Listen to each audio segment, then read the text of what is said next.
Soyez bienvenus dans notre émission France en direct. Aujourd'hui, nous allons parler au sujet de la santé. Combien de millions de personnes, en ce moment même, sont en train de souffrir avec tant de maladies, tant de douleurs, tant d'infirmités. Et nous, ici en France, avec des dizaines, des centaines, des milliers d'hôpitaux et des cliniques, on se demande comment est-il possible, avec tant de médecins, avec une médecine tellement développée, comment est-il possible qu'il y ait tant de personnes malades et souffrantes, vivant au meilleur, survivant devant des situations difficiles à vivre en ce qui concerne la santé. Bien évidemment, la faute n'est pas ni dans les médecins, ni dans la médecine qui ne font que nous aider, mais certainement il y a quelque chose qui est en train d'agir derrière tout ça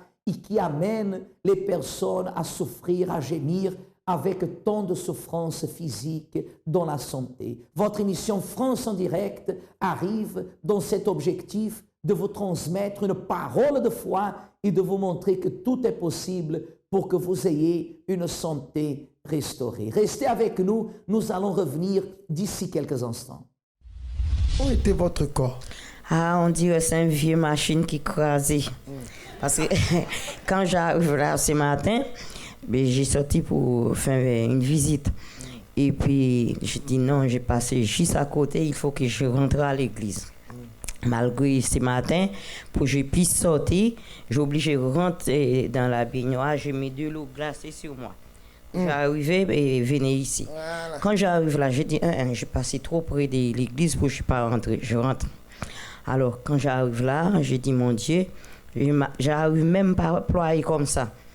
Et puis, quand les pasteurs... Vas-y. Vous n'arrivez même pas?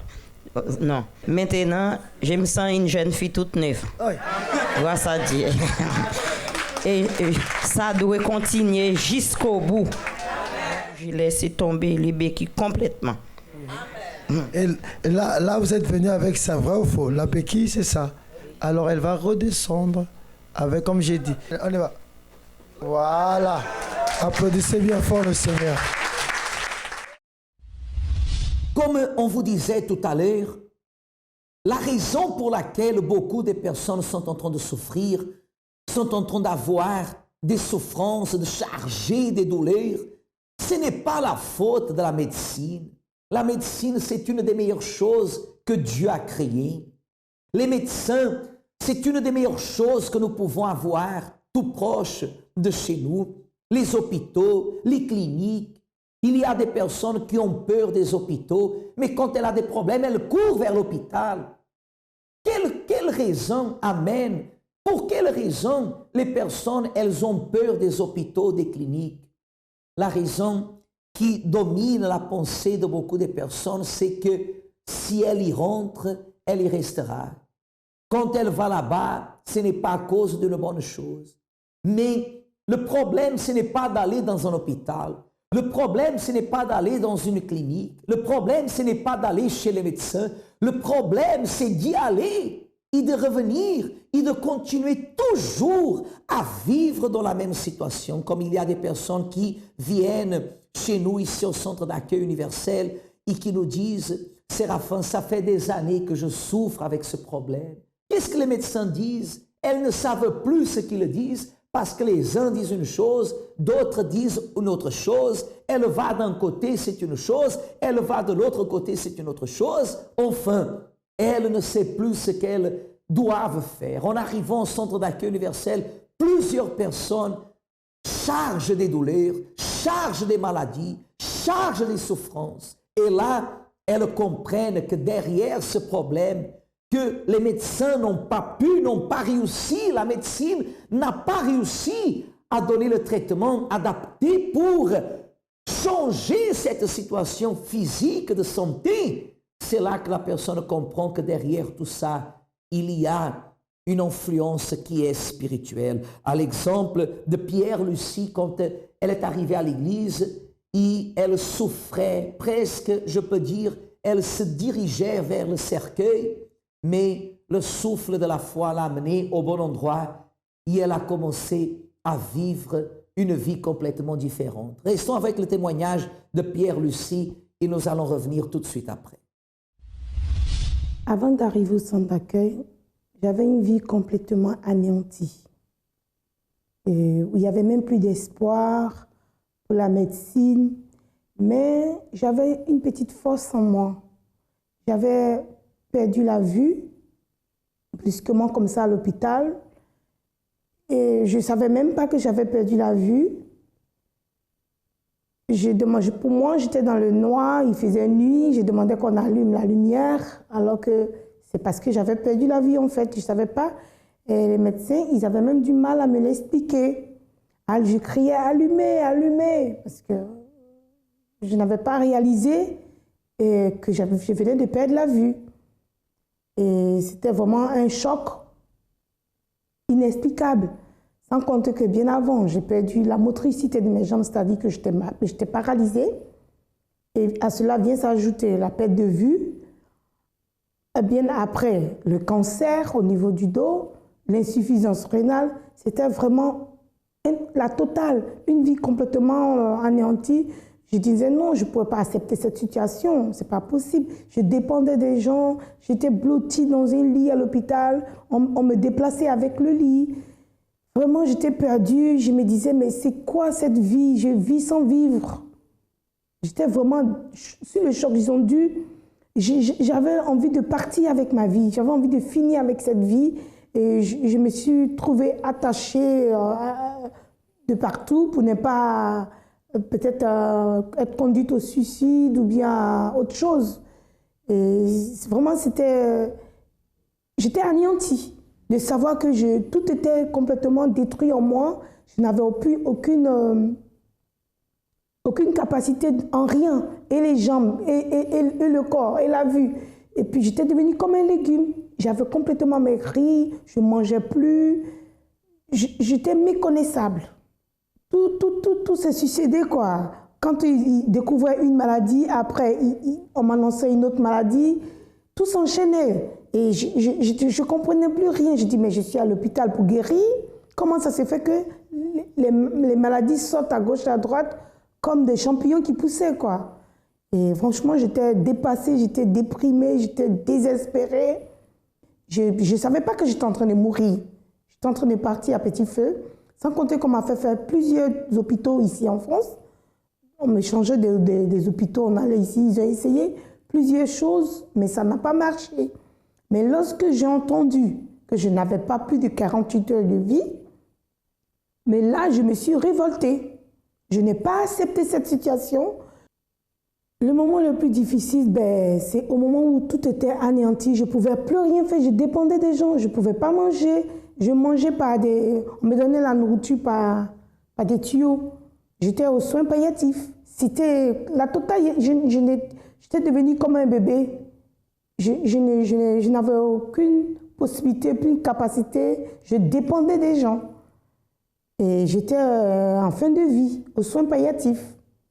Aux soins palliatifs, c'est là où on met les personnes, où on attend juste qu'ils partent, quoi. Il n'y a plus de soins, rien. Tout a arrêté.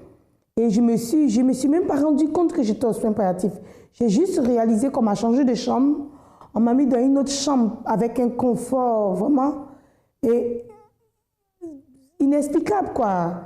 Dans ma vie normale, je passe ce confort. C'est après que j'ai compris que, comme j'étais à mes derniers moments de vie, ils ont voulu me faire profiter de mes derniers instants. Et puis voilà en gros ma situation avant de connaître le centre d'accueil. Regardez la situation, regardez bien la situation dans laquelle se trouvait Pierre-Lucie. Analysez comment elle se trouvait comme une morte vivante lorsqu'on lui a diagnostiqué ces 3 problèmes, 3 maladies qui aux yeux des hommes sont incurables. Aux yeux des hommes, que peut-on faire pour changer la vie de quelqu'un qui charge avec elle le sida, touché par un cancer, dominé par la tuberculose? Devant ces situations-là, elle se retrouve dans l'obligation de perdre son travail. Regardez l'état dans lequel elle se trouvait. Je ne sais pas dans quel état vous vous trouvez, mais je sais que vous pouvez changer la situation dans laquelle vous êtes en cet instant.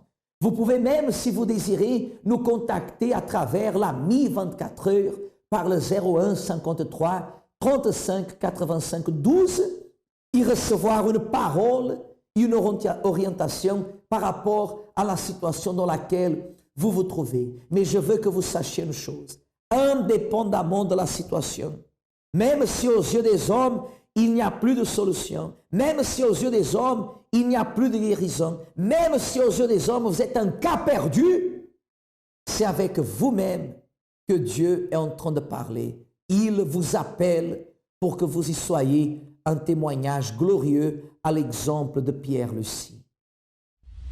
Étant dans cette situation de désespoir, où il n'y avait plus de solution, j'étais en fin de vie, aux soins palliatifs, c'est là que j'ai fait la rencontre du centre d'accueil à l'hôpital, avec le groupe des hôpitaux qui était venu me rendre visite. Et on m'a parlé de Jésus, que j'avais une opportunité, sachant que moi, je savais, selon ce que j'ai entendu, que je n'avais pas plus de 48 heures de vie. Ben, j'ai décidé de venir avec eux à l'église le dimanche, le vendredi, le dimanche. Et quand je suis arrivée, le pasteur qui était là, il a annoncé la campagne d'Israël qui devait commencer dans 1 ou 2 semaines. Et moi, étant dans une position où je ne pouvais pas atteindre cette date, ce moment, j'ai tout de suite pris l'attitude. J'ai demandé à une ouvrière qui était à côté, j'ai tiré sa jupe, sa veste, pour lui dire que je voulais quelque chose, parce que je ne pouvais pas me lever, je ne marchais pas. Elle m'avait emmené à l'église, j'étais dans le fauteuil roulant. Lorsque j'ai tiré l'ouvrière, et qui me disait d'attendre, et comme elle a vu que j'insistais, le pasteur a suivi mon geste. Il m'a demandé, il est venu vers moi avec le micro, « Qu'est-ce que vous voulez, madame ?» Je dis, « Pasteur, je vais sacrifier. » Il dit, « Est-ce que vous savez ce que c'est que le sacrifice? Vous avez entendu parler, est-ce que vous savez ?» Je dis, « Pasteur, je ne veux pas savoir. Moi, je suis dans une position où je ne peux pas attendre cette date. Donc, je veux le faire maintenant. » Il dit, « Mais est-ce que vous avez compris? Et ce n'est pas maintenant. » Il dit, « Mais madame, je ne fais qu'annoncer qu'on sera dans la campagne bientôt. » Je dis, « Pasteur, moi, je ne peux pas.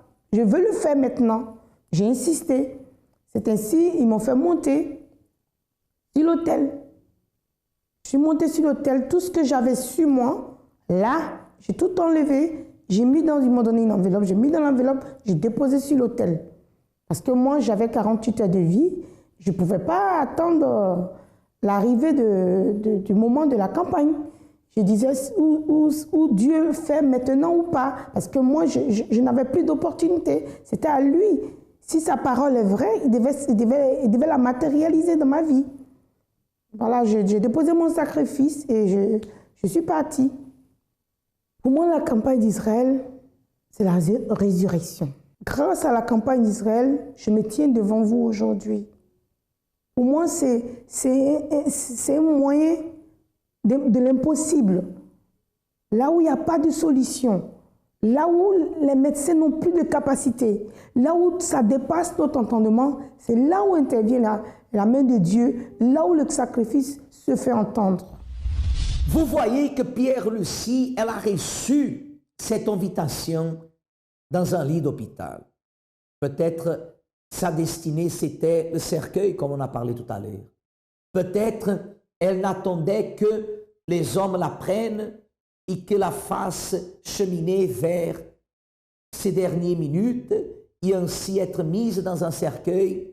Et aujourd'hui, on serait en train de parler en train d'une personne décédée. Mais non, elle reste en vie, elle est en vie. L'impossible est devenu possible. Elle a cru, elle a manifesté la foi et elle a vu la main de Dieu toucher sa vie. La main de Dieu la guérir. Quelle chose merveilleuse. Quelle chose extraordinaire. Qu'est-ce que vous attendez pour venir mardi au centre d'accueil universel avec tout le respect, que nous avons vers vous. Mais qu'est-ce que vous attendez? Faites un pas de foi. Venez ce mardi, 7 heures du matin, 10 heures.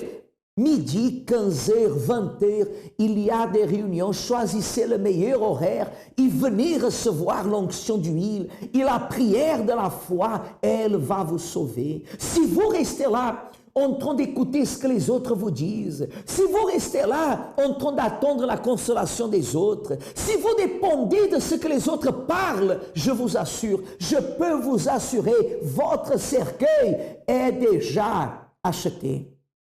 Quelqu'un a déjà programmé votre cercueil. Quelqu'un a déjà destiné où vous irez.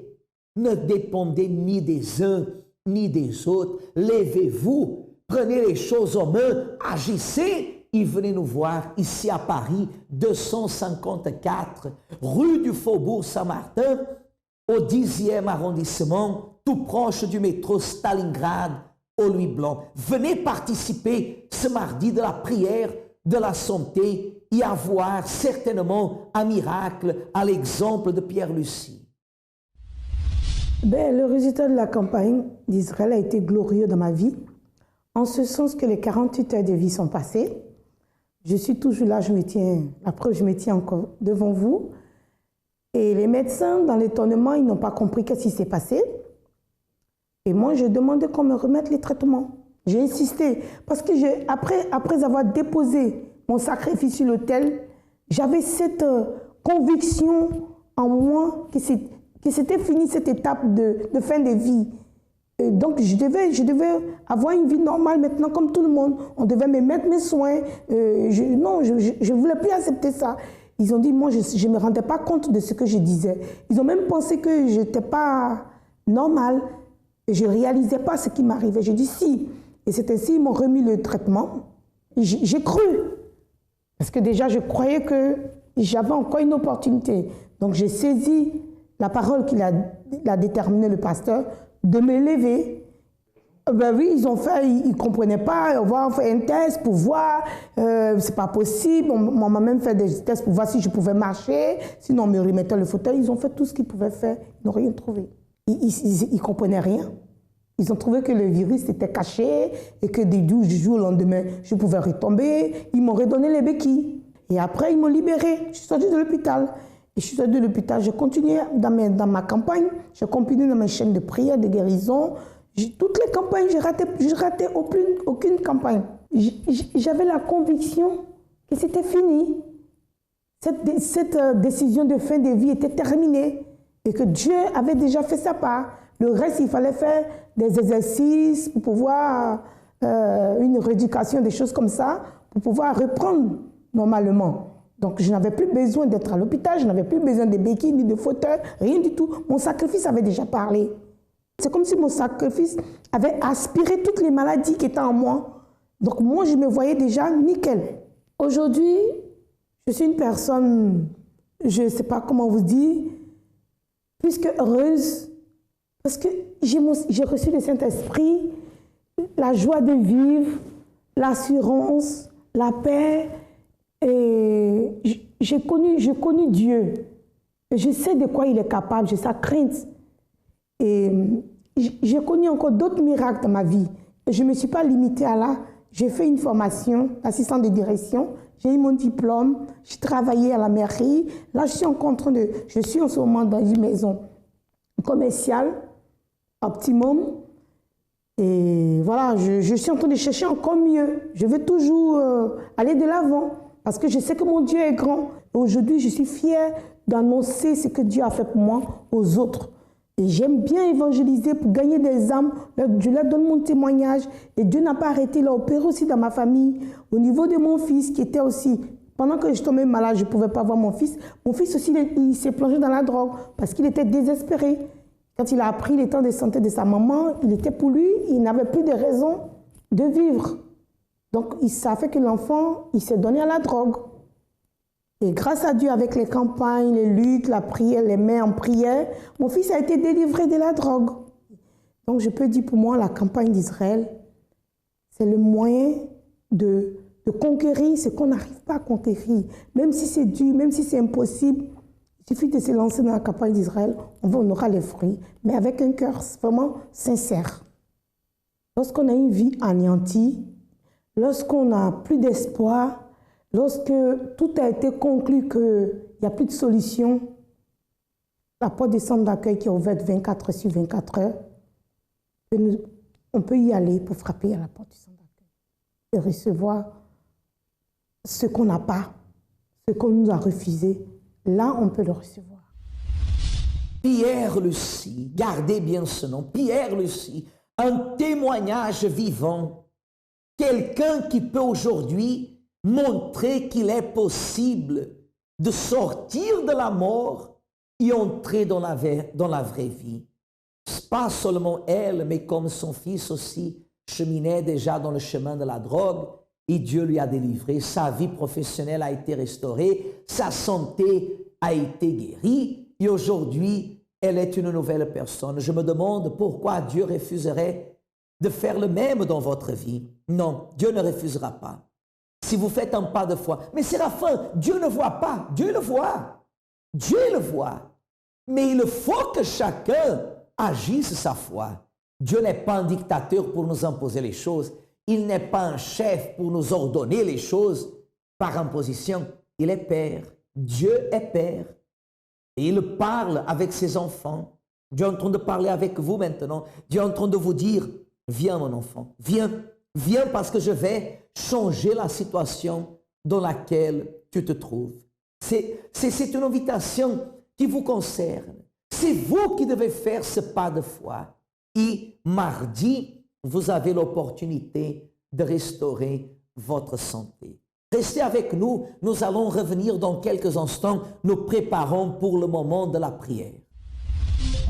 Dans tous nos centres d'accueil, chaque mardi a lieu la réunion Santé restaurée. Une réunion de foi et d'orientation spécifique pour toute personne atteinte d'une maladie incurable ou contre laquelle aucun traitement n'a été efficace jusqu'alors. Pour toute personne souffrant depuis une longue période de douleurs persistantes dans une ou plusieurs parties du corps sans qu'on en trouve la cause réelle. Si vous subissez l'un de ces points, rendez-vous dans l'une de nos réunions hebdomadaires pour recevoir des conseils efficaces alliant votre foi à la médecine. Centre d'accueil. Nous vivons ce que nous enseignons, nous sacrifions pour ce dont nous rêvons. Juliana nous demande de l'aide en prière pour sa grand-mère qui est hospitalisée, ça fait 3 semaines, avec plusieurs problèmes, diabète, problème du cœur. Aujourd'hui, elle a même un masque pour respirer. Elle a eu déjà 2 arrêts cardiaques qui lui ont laissé des séquelles. Enfin, aujourd'hui, elle demande de l'aide à travers le link de liourdtv.eu. Ce link qui transmet vie. Vous aussi, vous pouvez laisser votre commentaire dans la case des commentaires. Laissez-nous votre commentaire, votre sujet de prière, et d'ici peu, nous allons prier en votre faveur. Ou alors, partagez avec quelqu'un, ça ne vous coûte rien. Partagez liourdtv.eu. Partagez ce link avec quelqu'un qui est malade, avec quelqu'un qui souffre, avec quelqu'un qui est malheureux, avec quelqu'un qui a besoin de retrouver la vie. Et certainement, en faisant cela en faveur de ces personnes, vous aussi, vous recevrez vie, car Dieu, il est juste. Et tout en étant juste, il agit avec justice dans la vie de ceux qui sont justes. Préparez votre verre d'eau. Nous allons revenir dans quelques instants pour le moment de la prière.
le verre d'eau que j'ai entre mes mains, il représente un acte de foi.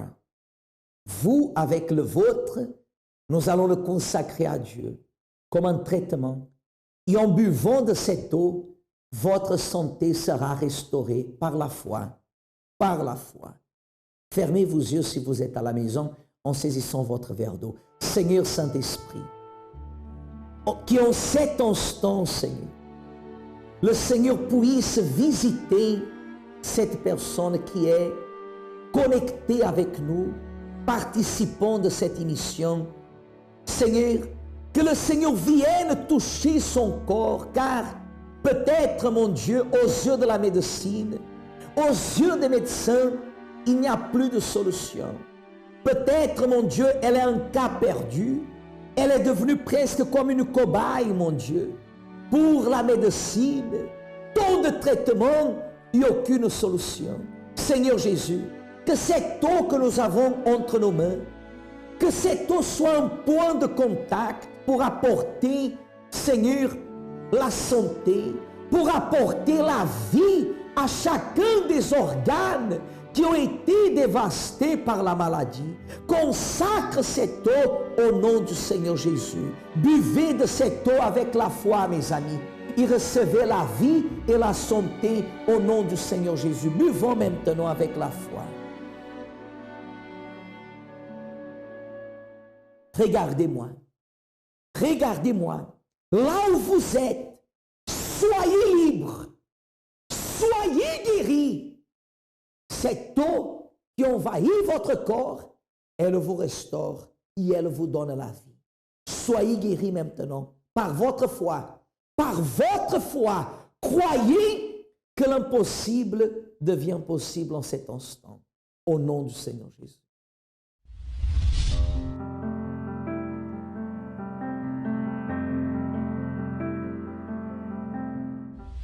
Très bien, mes amis, nous sommes préparés pour cette journée de mardi pour faire ce que le Seigneur Jésus, il a dit de faire.